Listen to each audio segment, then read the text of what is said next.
everyone. Jim Coventry from RotoWire here. The NFC Divisional-Round breakdown. Excited to get at this weekend. Now, a big programming weekend. We got a lot going on here. So first of all, we're going to get everybody set for the weekend. I will be on the Sirius XM Fantasy Sports Channel 87 Saturday, 1 to 3 Eastern with Mario Puig. We will break down like we're doing here, but we'll add Mario in. We're going to each segment of the 8 segments break down one side of the football, and we'll get you set up for DFS prop betting and just NFL fun. I'll break it down here. Sunday, I'll be on with Alan Soslowski, 1 to 3 Eastern, same time, right before the games kick off. We'll do a pregame show there, late breaking information, any new trends, anything we come up with, we will be ready to get you all set. Follow me at Jim Coventry NFL on Twitter. I'll be putting threads out Friday and Saturday. Prop betting, give you a lot of rationale, get you set to make those bets. You make your decision. I'll give you everything that I can unload from the research cannon and get you ready to roll there. Before we get into these games, I like some teaser bets this weekend. The Chiefs are 8.5-point favorites over the Jaguars. If you're going with a 6-point teaser, I'm going to go a few teams. They tease them down to 2.5. They only have to win by a field goal. The Eagles game we'll get into today. If you tease the Eagles, they go down to 1.5. And then the 49ers would be getting 2.5 points. I love that 3-team teaser. I like laying off of the Bengals and the Bills. But that 3-team teaser, that's a really, really strong bet. Let's do what we're here to do. We are breaking down these NFC games. Let's start out with the Giants at the Eagles. This game is Saturday, 8:15 p.m. Eastern, the last true night game of the season. We'll have some 6:30 kickoffs down the stretch, but this is the last true night game. Eagles initially opened up at 7-point favorites very quickly, and it moved right to 7.5. I did get action at 7. 7.5, that's a little more to touch on. Obviously, it's a tougher number, but over and under on this game, 48. And that's kind of where it's at right now. Now, that may have come out a little bit higher, but it is at 48 when I modified my numbers. The team total, Eagles 28.5, Giants 19.5. Now, injury-wise, Avonte Maddox has been in and out of the lineup with differing injuries. He's expected back. He's practices. We'll see how that's going to shake out. Lane Johnson, the right tackle, expected back. The bye week was probably really needed. Jalen Hurts, I think they rushed him back for week 18 to get him some work before the bye week. He looked like he was not quite ready, but 2 weeks from there, my expectation is he is a full go. I think before we talk about this game, we have to go over that week 14 matchup at the Giants. We're throwing out the week 18 game. New York played a lot of subs. Therefore, Philadelphia wasn't probably up as much for this game, although they had to win. It's very hard to take a team seriously when they're not putting their main starters on the field. Davis Webb at quarterback, no Saquon Barkley. It definitely changes the equation. The week 14 matchup, this game was 48-22, and it wasn't nearly that close. This was a landslide from the word go. The Eagles ran out 21-0 in the second quarter, and fortunately for the Giants, there was a mess up on a punt, and they got the ball like inside the 20-yard line. And it was a block punt. The kicker returned it, almost got a first down, didn't. And then they got set up to get themselves a touchdown. So they go in 24-7 down at the half. It's still 34-14 at the end of the third quarter. Tyrod Taylor comes in late, gets a last-minute touchdown. Now, Philly played this game without Dallas Goedert, and Avonte Maddox had just come back from a 5-game layoff, so I don't think he was clearly right. Their safety, Chauncey Gardner-Johnson, missed that game. Now, the way that the Eagles approach it, when I broke that initial game down, I pointed out the Giants are a bad run defense and a bad pass defense. They got a good pass rush right now. Beautiful. But the Eagles with that offensive line had a tactical advantage however they wanted to go about it.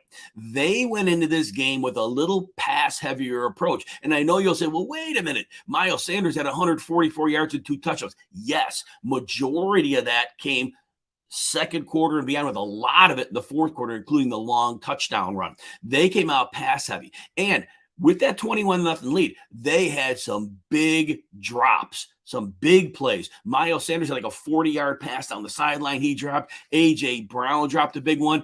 I'm trying to think back, and Devontae Smith may have dropped one as well, but there were some big drops, and yet they were still moving the football. Jalen Hurts ran when he needed to. When the pressure came, he ran. He was a great blitz buster for them when they went with that. And again, this was without Dallas Goedert. So that's very important. And anyway, the Giants, offensively, they never had much continuity. They had a few completions here and there. Daniel Jones had really no chance. 169-yard passing, 18-27. Everything was short. The Philly pass rush was relentless. Whenever he was in a passing situation, there was just nothing to be had. And then game script took any chance of a run game out of it later. Not that they were having success early in the game. They really weren't. Now, Daniel Jones, trend-wise, we'll stick with the Giants side of the ball now. We kind of got here. Let's just stay here now. So, Daniel Jones, yes, he had the 300-yard game against Minnesota. And a few weeks ago, he had a 300-yard game against Minnesota. But realistically, he is almost always under 200 yards. And in my prop bet, I'm going to break this one down. He has very low yardage in most of his games. Matter of fact, his 3 big games came against bottom 5 pass defenses. When he plays a normal defense that's decent, he does not fare well as a passer at all. Get to the receivers in a minute. Yes, they've leveraged him very well as a runner. The Eagles have so many advantages defensively with the great pass rush. They really don't right now. They thought the run defense was a weakness in the middle of the season. They really shored that up with a couple of depth adds when they added Ndamukong Suh and they added Linval Joseph, and then Jordan Davis came back. So they have a rotation, and they're very good now. At least they got bodies in the middle to gum things up so their linebackers can do their job. So this is really going to be tough for the Giants to have an opportunity. Brian Daboll's an amazing coach, game plans the heck out of everything. That old line, there's a point where you can go so far with X's and O's, but it's really the Jimmies and Joes that get it done. And his Jimmies and Joes are at a very big disadvantage here. So that's where we start this off. Now, we talk about Jones. Let's go to the receivers. Look, they're great. All right. You gotta love what they've done. Darius Slayton's done very well. Actually, I thought Darius Slayton after his rookie year would be a thing, and then the Giants didn't see that, and they were forced to use him. Then he hey, this guy's really good, right? So he's a nice player. He's definitely a nice player. Be a nice situational deep threat. That's where he would be best.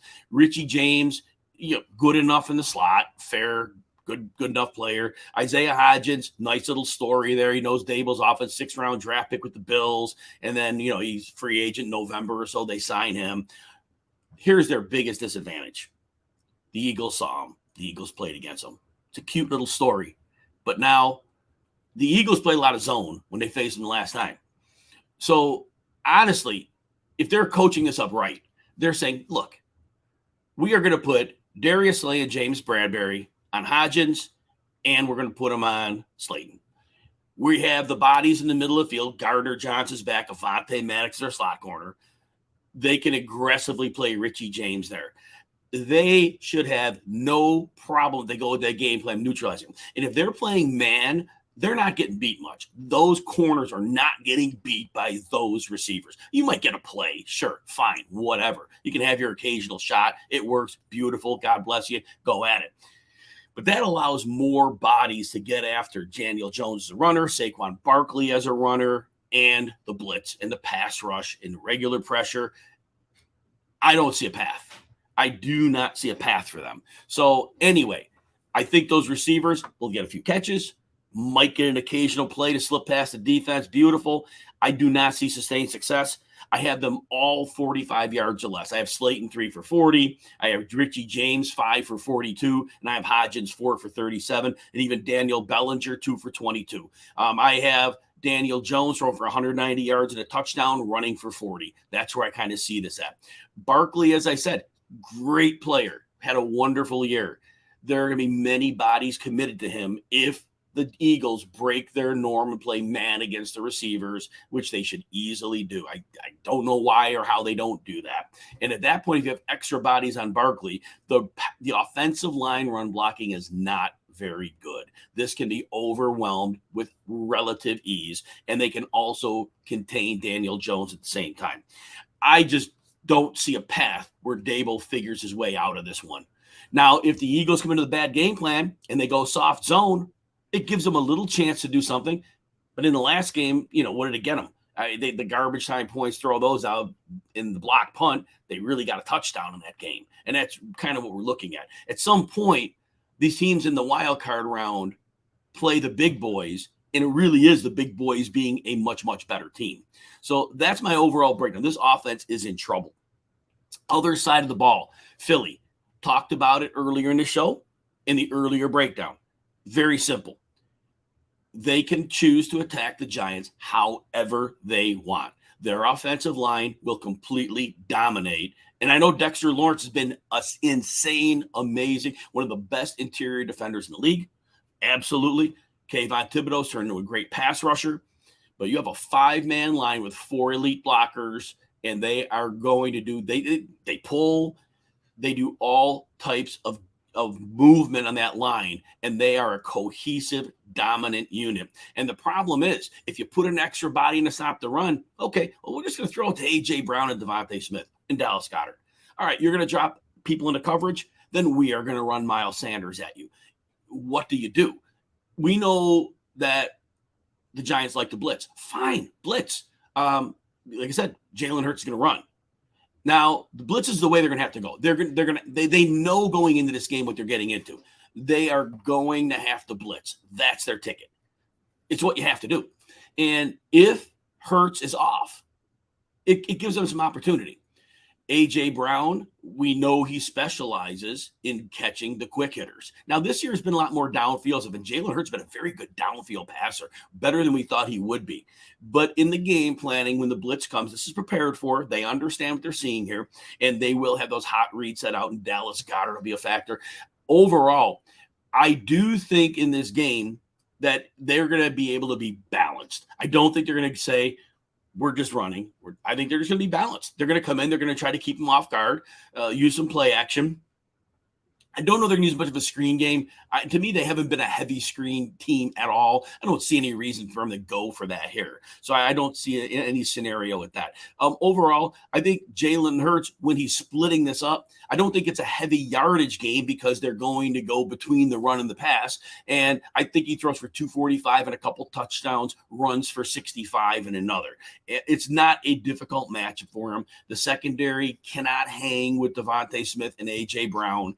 They're getting people back healthy. They're not the caliber of corners to be able to give them issues. And again, they don't defend tight ends well at all. So Dallas Goedert's an additional mismatch. But like I said, if they get out to a lead, they're going to be happy to run the ball, as much as they pass it. So, and they may not have to air it out deep either. So it's a conservative estimate for Jalen Hurts, but I think it's fairly close to how it ends up. And, Philly has the number 1 pass blocking in the league. So again, with the blitz or Kayvon Thibodeau playing so well and Dexter Lawrence, it's just a bad matchup for them. And the running game, so Miles Sanders, his prop bet is like 66.5 yards. And to me, even if it's second half running, and I know he had 144, I'm not saying he's doing that again, but I don't see too many scenarios where he doesn't hit 100 yards in this game, because there's no way the Giants would commit to stopping him, like saying we're going to put a body for Miles Sanders, not when you have to worry about everybody else. And the space he'll have and the blocking he'll have, I mean, even if he gets 17 carries, at some point he's going to break 1 or 2 big runs, and that's going to get him in the 100-yard range. So I love betting the over prop. There'll be more on that prop on Saturday and then the Twitter threads. Remember, at Jim Coventry NFL. If you're playing DFS, there's a long shot that Boston Scott gets in it. They have a big lead. Kenneth Gainwell really has a couple receptions in 4 of his last 6 games. Not really a factor. But Scott could get some additional work. It could be late in garbage time, and that would be like a real dart throw. But that's a real risky play. I wouldn't really put stock into that one, but that's something to look at there. I said earlier, A.J. Brown, Devontae Smith, and Dallas Goedert kind of leave Quez Watkins out. I put Quez Watkins 2 for 22 in this one. They might take a deep shot at him at some point, and you never know, it could connect. I don't again, I said earlier, I have Hurts on like 240 passing yards. So I just don't think it's going to be them going off because they don't have to. The balanced attack. So A.J. Brown is a nice, solid game. I have him against these corners going 5 for 85 and a touchdown. Again, if they, for some reason, the Giants figure their way into a shootout, these numbers go up. And Devontae Smith, I think, is more of a 6 for 70 game. He always has a chance to score. I'm not going to say he won't, but he gets like 8+ targets in each of his last 9 games. He has been very heavily targeted. He's been an outstanding player. Had a great touchdown. Safety was late. He made a nice little adjustment in that week 14 game against the Giants. And then Dallas Goedert, his targets are low. So we never quite know what we're getting target-wise out of him. But ultimately, it's a very easy matchup, and there will be the mismatches, and they will see those mismatches. I am going 4 for 63 and a touchdown. The seam will be open. He'll be able to get bigger chunks of yardage on those few catches. And so he is a player to look at from a prop bet perspective as well. And we will now break down the final on this one. I'd love to see it competitive. And it's a divisional matchup. I get all that. The talent disparity is so extreme. And the recency bias has the Giants playing very well twice against a very, very flawed Vikings team. And I think that recency bias has people thinking the Giants are really more than they are. And it was a nice story. It was a nice season. And if they play 10 times, they win 1. There's probably something crazy that happens, turnovers, meltdown. They probably win 1 out of 10. But to me, it's not really that close. I still don't like laying more than a touchdown because there's always garbage time and they take their foot off the gas. Like we've seen the Eagles do that a lot, especially in the first half of the season. They would take their foot off the gas a lot and let teams kind of crawl back. And so that's what gets me concerned there. But so, like, if you're betting the first half line, I would almost bet the first half line on this game because I think that's where they probably take a fairly big lead. But I'm going to say in this final score in this game, we're looking at 31-13. Again, you could get garbage time in a late cover and things like that, but 31-13 is about right. It should be a pretty comfortable win for the Eagles. But again, just be careful of garbage time if you're betting this. Betting in the teaser is great, I think. You're not crazy at all to lay the 7.5. Just if you get nailed on the backdoor cover, that could be the one problem there. So we have 49ers hosting the Cowboys. Now, the first thing I want to point out, well, we get the point spread first. Right now, Niners 3.5, over and under is 46 on this game. Sunday night game, 6:30 Eastern. So in this game, I want to talk about the rest advantage. So first of all, the 49ers played Saturday afternoon. Dallas played Monday night. The Dallas defense was on the field for 82 plays, usually 65. So they played extra. It was a short week. The 49ers didn't know who their opponent was, so I don't know that they were able to do a specific game plan, but they probably worked on some things they wanted to do with that extra time as well. But there is a big rest advantage here. And that said, I think the 49ers are at home. So I think these are advantages that can't be undersold. It adds a percentage. It might not be huge, but it definitely adds a percentage. Now, Dak Prescott, he had a beautiful game in the wild card round. And, the Bucs are not garbage on defense. They're not great. And they were bringing some bodies. They just weren't getting home. And Dallas had them. Dallas wiped them out. And Dak Prescott had a slow start, but figured it out pretty quickly after he throws for 300 yards and 4 touchdowns, runs for a 5th. One of the best games of his career. And we've seen Dak in the past play well for extended periods, but we haven't really seen that recently where he's had, he's played white hot games back to back. And this can be a different beast playing the 49ers. Now, there are places to attack. If the 49ers have a weakness, it's at corner. Now, Charvarius Ward's very good, but, Lenoir last week, Diamador Lenoir, he had a great game, but to expect that consistently, that might be a stretch, right? And so you could get them, and you could get them on some shots if your quarterback's protected. Now, the line protected pretty well for Dallas. So now they may be without Jason Peters, but they've got Tyron Smith back, and they should have bodies to be able to be okay there for the most part. But ultimately, you can attack them through the air, and that's the way to get to them. The middle of the field is tough to navigate with those great linebackers. Very difficult to run on them inside or out. We have Eric Armstead and Javon Kinlaw now are healthy in the interior line, and they really eat up space for those linebackers to free flow. And they also help in the stunt game and rushing the quarterback. And they will get after Dak Prescott here. And I do believe their pass rush, it's not going to be certainly a walk in the park. Dallas pass protection is still good. It's not what it was in years past. And when Dallas is in obvious passing situations, it will be problematic because they will stunt, they will bring bodies, and Nick Bosa is a game wrecker. So we have these things going on. Ultimately, so Dalton Schultz has been great navigating the middle of the field. We know it. He understands how to find spots in a vacated zone. He has a great chemistry with Dak Prescott, but not against these linebackers. Not against these linebackers. I don't. He's so physically outmatched in this matchup. He'll get a couple catches, a few catches. I'll go over his projection in a bit. I think that's going to be taken away. CeeDee Lamb is going to get his. He is a mismatch here. The 49ers, and even Charvarius Ward, he likes to man up, get physical with a guy. CeeDee Lamb should be able to shake him, and that should be an advantageous matchup. That said, I think T.Y. Hilton might get a downfield shot. He could connect on that double move. He still has juice. I don't think consistently we can count on him. Michael Gallup had a decent game last week. Overall has not been that strong this year. Noah Brown, with the emergence of Hilton, seeing his snaps share decrease a bit.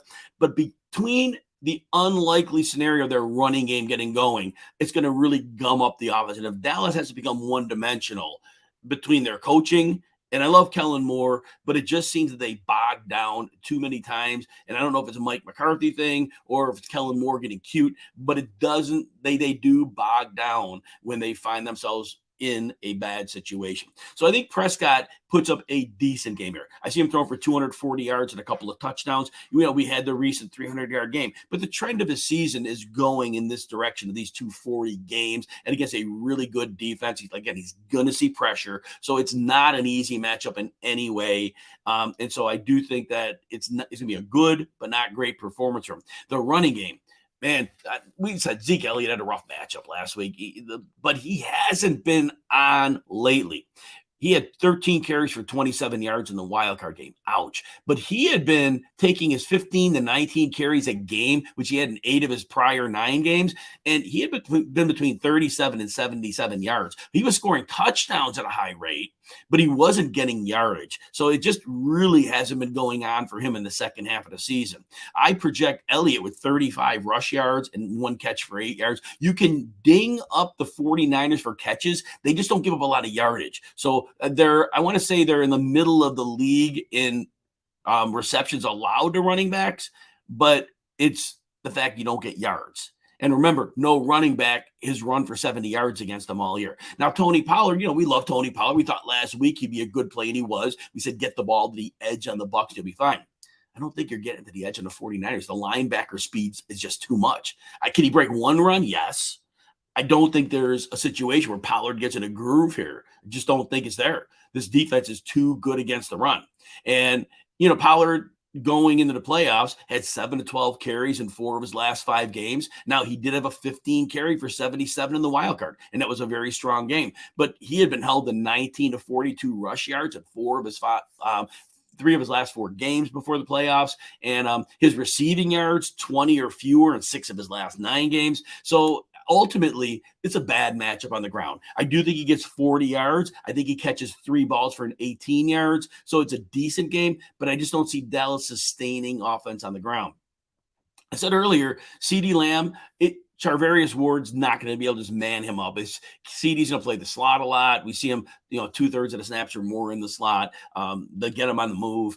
It's going to be difficult for them to deal with him. I think he goes 7 for 85 and a touchdown here. I think he is the main focal point of the passing attack. They do have inefficiencies throwing to him at times where he and Dak don't connect. I think he's going to get targeted 12 times, but there's going to be some breakups, and Dak will be off a little bit throwing them. It's just not been a great Dak like on fire with that, that mind meld, and that isn't quite there. They play well together, but not great. And again, Michael Gallup, again, good game last week, but if the 49ers are getting pressure, he's a 4 catch for 35 game, which is about normal for him. And that's about it. So, and then we're going to look next at Noah Brown. I told you he's getting phased out of the offense. So he's seeing very few. He's a good blocker. They'll use him to block on occasion. And I see him coming in at 2 catches for 13 yards.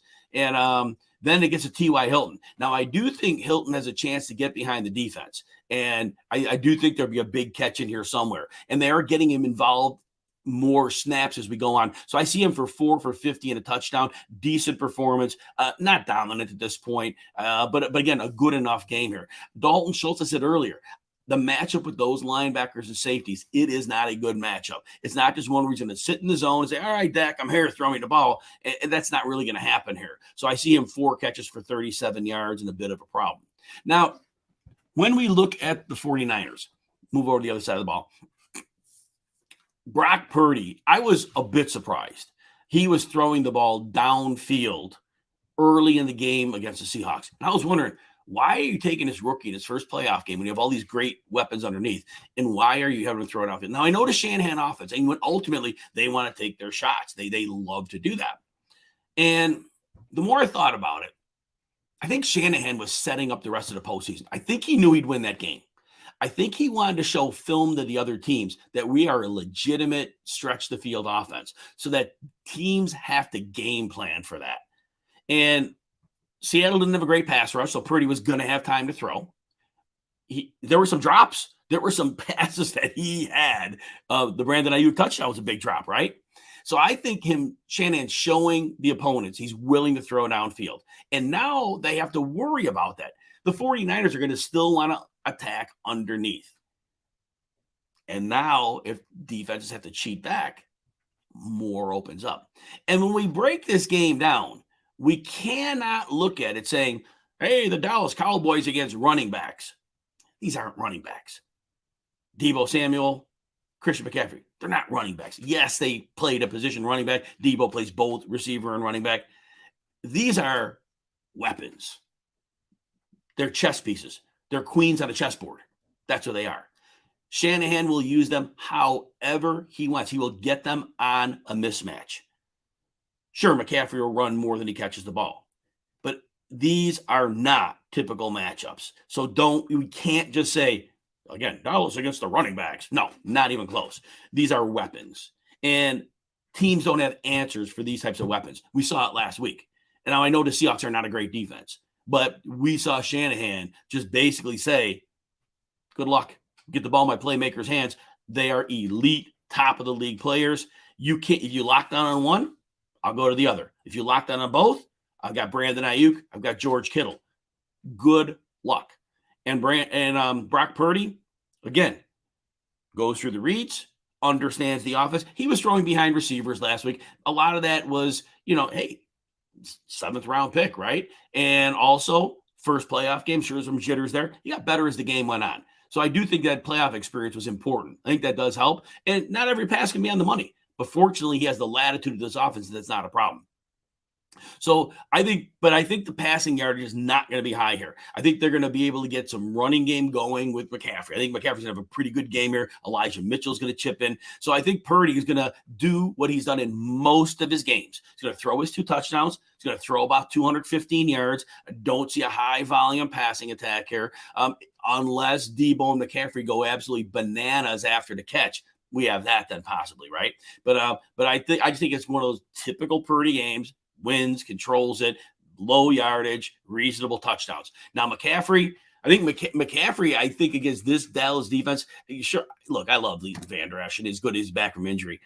This defense does not have a chance against Christian McCaffrey because we've got this 49ers run blocking, which is a very good. They're top 10 run blocking group. They're very, very good. And they got Kyle Juszczyk in as a fullback helping out in that. They had to move Trent Williams in the need to. Dallas is a good pass rushing line. They're okay against the run, but that run game is going to keep them off balance, and McCaffrey is going to hit some big ones in this game. I love betting his over prop. His prop's like 69 yards, I think it is, maybe 66. I have him going over 100 rush yards here. I don't even think it's an issue. He's hit that in most of his last 6 games as is. Dallas doesn't offer a lot of resistance. I think he catches 3 passes for 40 yards as well, and he scores a touchdown. I don't know if it's on the ground or in the air, but he'll score as well. Elijah Mitchell's going to chip in, and the change of pace against this defense, that's going to work. I have him 9 carries for 55 yards. He does get significant work. In the passing game, I don't know how much they're going to need Brandon Ayuk. I really don't. And so I see him 3 catches for 45 yards. The targets are always kind of low. It's 5 or fewer targets in 4 of his last 6 games. It's just typically low unless they have to throw at him, and I don't think they'll have to. Now, Deebo Samuel, I think he just double dips. I think he's 4 for 70 through the air. I think he gets 4 carries for 35 yards. He gets his 100 yards. He may score, he may not. He's that 50-50 one. There's a good chance he scores. Not predicting it, but I think he could be the guy who gets that second touchdown. And then Juwan Jennings, nice complimentary piece, 2 for 19. He might get open in the red zone, could be there. I don't know how much they need Kittle here. And they haven't used him a lot.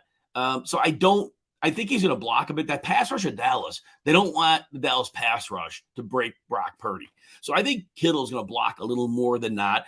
He either goes off or he has the game I predict, which is 3 for 38. He gets in the 20 to 35 yard range. I think he goes in that normal range here. So that's how I kind of see this. So overall, when I break this one down, again, I just think the 49ers, the offensive weapons they have are just too much to handle. Dallas has been a good team, but they've been an inconsistent team. We saw against Washington in week 18 when a team had a pass rush, just how they could just break the whole offense. 49ers are next level with this. And again, I know that their corners, you can beat the corners and they'll get some plays here. So I think they're going to get some points here. I just think that offensively, the 49ers are going to roll here. So I see this game somewhere in the area, and I'm going to probably go a little higher scoring than this. It's in the 31-20 area. I don't have a problem laying the points of the 49ers in this one. Again, if I love the teaser, as I said, but I do think that they're going to be just fine here. I think this is the NFC version of you have that 1 and the 2 seed. I think they're really distanced from the rest of the group. And I think this is the week that we kind of see how that shakes out and get ready for a big NFC championship weekend. All right, everybody. Appreciate your time. Please give me a follow at Jim Coventry NFL. If you're on YouTube, please smash the like and subscribe button. And if you want 2 days free behind that RotoWire paywall with no credit card need, go to rotowire.com/try. Saturday, be back with the gambling show with John Ryan, 11:30 Eastern. We'll give you against the spread. We'll give you props. I said earlier, we got the Sirius XM shows this weekend. 1 to 3 on Saturday with Mario Puig. 1 to 3 on Sunday with Alan Soslowski. We are cooking with gas. We are ready to go. Have a great day, everyone. And